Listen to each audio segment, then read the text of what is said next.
All right, that's it. Tournament's over. Lex Luthor wins.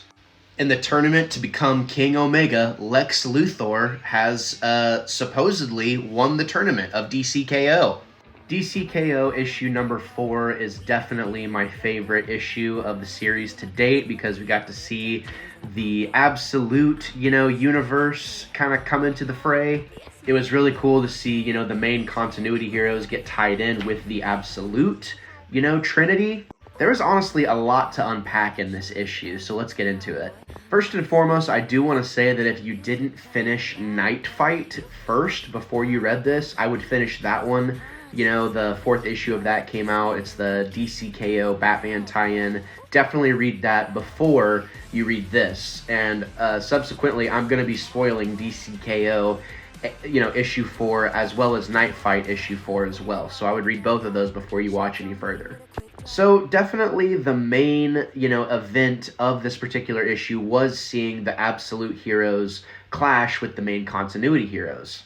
And in a turn of events that basically surprised nobody, Joker switched sides last minute. The main continuity Joker, he switched sides to help the Absolute Universe Trinity.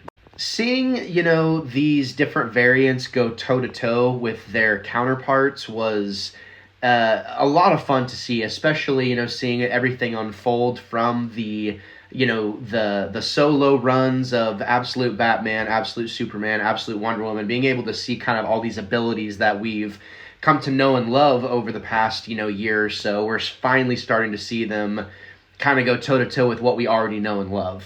I really liked seeing Absolute Superman go up against regular Superman and just kind of, see that big clash that we know is exactly what would happen if they did go toe-to-toe. I think it's cool that it kind of challenges our perception of these characters. And it was honestly just a ton of fun to watch.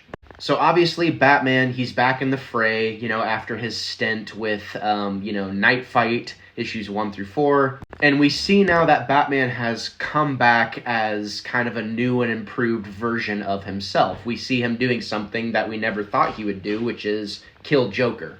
I think it kind of begs the question, if it came down to killing Joker, would Batman be able to do it in an effort to become King Omega? Well, the only way to answer that question would be to put him through the trials that we saw him go through in the Night Fight series.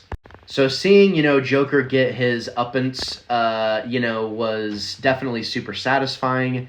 And, it was cool to see Batman come back into the fray.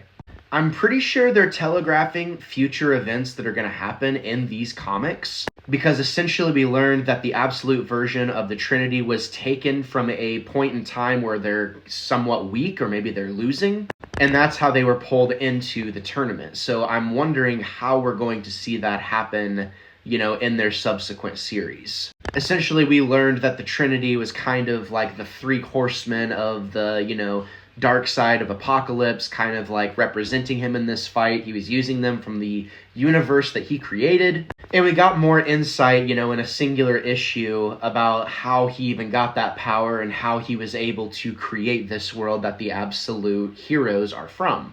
When I first heard of DC K.O., I thought it was just going to be a super gimmicky crossover event. But now that we've seen it kind of come to fruition, I think this is one of the best mainline events we've ever had for DC, or at least in recent memory. Everything is working so well together. All the pieces are being acknowledged to a proper degree while also saying that every piece is kind of its standalone thing. Or its own standalone thing, rather. I'm genuinely excited for the final issue of DC K.O. because this has been such a fun event to follow.